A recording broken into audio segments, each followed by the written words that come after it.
¡Listos, vamos!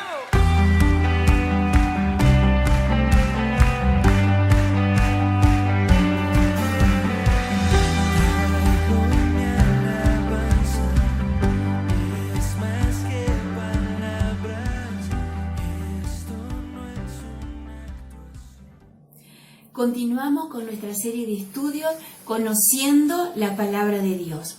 El encuentro anterior habíamos visto los libros de poesía y hoy veremos los libros de profecía, los cuales se dividen en dos, los profetas mayores y los profetas menores. Hay 17 libros de profecía y los libros de profecía, como dijimos, se dividen en dos. Los profetas mayores son Isaías, Jeremías, Lamentaciones, Ezequiel y Daniel. Y los profetas menores son Oseas, Joel, Amós, Abdías, Jonás, Miqueas, Nahum, Habacuc, Sofonías, Ageo, Zacarías y Malaquías. ¿Por qué les llamamos profetas mayores y profetas menores? ¿Porque sean de mayor y menor importancia? No, esa no es la respuesta. La respuesta es que son llamados así, no es porque tengan más autoridad unos que otros, sino simplemente es debido a la mayor extensión del libro. Quiere decir que los profetas mayores son libros extensos, con muchos capítulos, y los profetas menores son los libros que contienen menor cantidad de capítulos. Hoy solamente vamos a ver los profetas mayores. Muy bien, comenzamos con Isaías. De todos los escritos proféticos, los de Isaías son los más hermosos y sublimes. En ningún otro libro del Antiguo Testamento tenemos una visión tan clara y gloriosa de Dios y su reino, debido a su énfasis en la gracia de Dios y en su obra redentora con relación a Israel y las naciones. Podemos decir entonces que el pecado produce como resultado la condena, esclavitud y tribulación para el pueblo hebreo. La gracia produce su salvación y exaltación. Quiere decir que en Isaías encontramos entonces estos dos temas bien opuestos e importantes. El pecado. Por un lado encontramos el pecado y ¿qué es lo que produce el pecado? Que es condena, esclavitud y tribulación para el pueblo hebreo o para las personas en general. El pecado trae esclavitud, trae muerte, ¿verdad?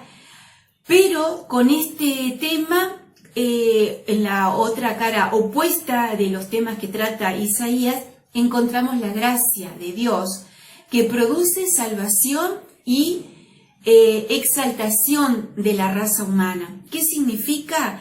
La gracia es regalo, ¿verdad? Dios nos regala la salvación. ¿Por qué? Porque esa salvación la podemos lograr obtener a través de la fe en Cristo, de la fe en el sacrificio de Cristo que fue a la cruz a morir por toda la humanidad y allí a perdonarnos los pecados. Esto podríamos decir que es el tema central del libro de Isaías. Luego tenemos Jeremías. El libro también aborda la doctrina de la preordenación, que enseña que Jesús, que Dios, llama a personas a cumplir determinadas responsabilidades y asignaciones en la vida terrenal. ¿Qué quiere decir? Que todos tenemos un plan aquí en la tierra. Hemos nacido porque Dios nos dio la vida, pero también, junto con la vida, Él trazó un plan perfecto para que cada uno de nosotros lo cumpliera. ¿Cómo lo vamos a lograr? Es cuando estamos en una relación perfecta con Dios. Y eso lo logramos a través, como dije anteriormente, de aceptar a Cristo como nuestro Señor y Salvador, que luego vamos a extender un poquito más todo este tema para tenerlo más en profundidad. Luego entonces tenemos el libro de Lamentaciones. El libro fue escrito con el propósito de enseñarnos por medio de lo que podríamos llamar la terapia por la aflicción, lo que nos enseña el sufrimiento. En todas las escrituras se nos dice que el dolor y el sufrimiento son los instrumentos de los que se vale Dios para enseñarnos. Mediante el sufrimiento se consigue la fortaleza de carácter. Esto es lo que nos enseña Dios a través de este libro Lamentaciones, ¿verdad? Que enseña la terapia de la aflicción, la terapia del sufrimiento. ¿Qué nos enseña Dios a través de todo esto? Que mediante el sufrimiento se consigue la fortaleza del carácter. Todo el libro de Lamentaciones se compuso cuidadosamente en poesía.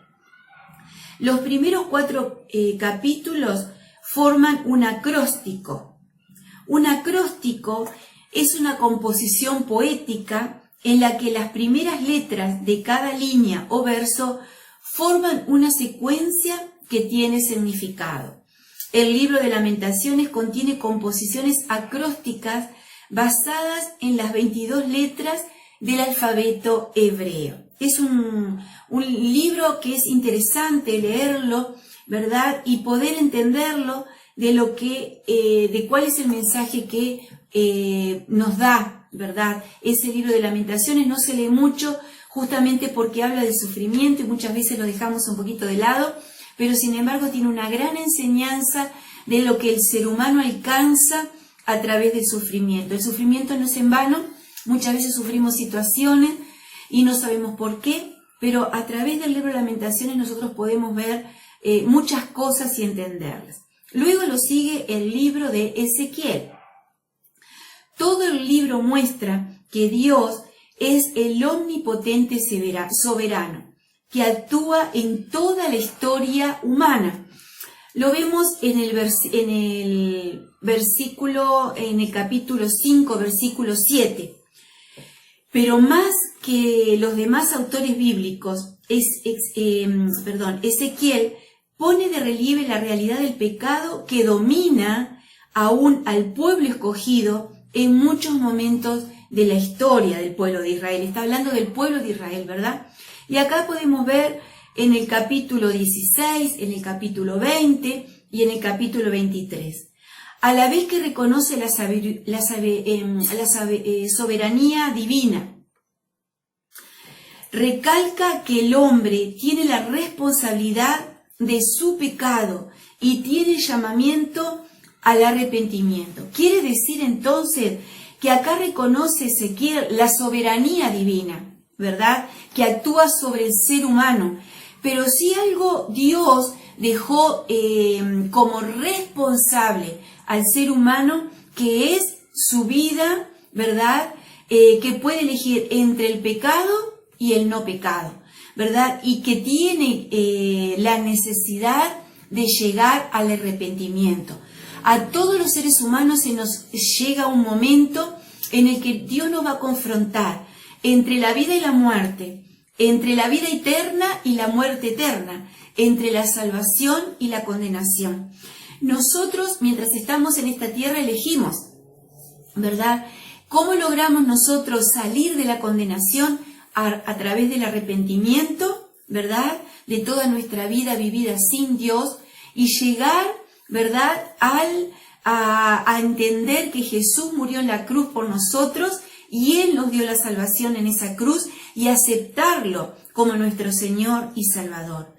Pero también Ezequiel habla con pasión del tierno amor de Jehová, de Dios, quien busca a sus ovejas perdidas y ruega: convertíos, pues, y viviréis. Esto lo encontramos en Ezequiel, en el capítulo 18, 32.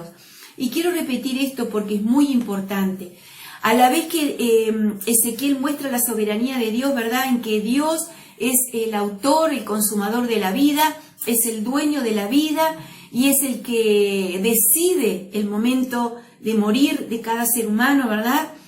Y le pone al hombre esa responsabilidad del arrepentimiento para abandonar esa vida pecaminosa, pero a la misma vez también Ezequiel muestra el tierno amor de Dios, que busca a sus ovejas perdidas, o sea que Él nos busca mientras no aceptamos, ¿verdad?, la salvación a través del sacrificio de Cristo. Él está buscándonos hasta que nosotros entendemos que necesitamos ese arrepentimiento y el perdón de pecados que lo produce Dios. Y Él dice en el capítulo 18, versículo 32, convertíos pues y viviréis. ¿Qué significa?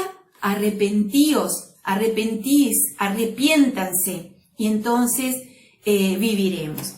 Luego tenemos el libro de Daniel, ¿verdad? Y dice, el tema principal del libro de Daniel es este: Dios tiene un plan y su plan está elaborado hasta el más mínimo detalle. Dios conoce y tiene el control del futuro. Todo lo que Dios ha predicho se ha cumplido con la exactitud con que fue anunciado. Por tanto, debemos creer y confiar en que las cosas que Él ha predicho para el futuro algún día ocurrirán exactamente como Dios lo ha declarado. Quiere decir que la palabra de Dios es justa y verdadera y que en algún momento de la historia de la humanidad, no sabemos cuándo, pero todas esas promesas, esas promesas del futuro que Dios ha dado en su palabra van a tener su cumplimiento. Con esto terminamos en esta primera etapa de los profetas mayores. Y antes de terminar quiero recordarles que luego que ustedes ven el video con toda la explicación, debajo hay una flechita que ustedes aprietan allí y van a encontrar el esquema de lo que hemos planteado en este momento. Dios les bendiga. ¡Listos, vamos!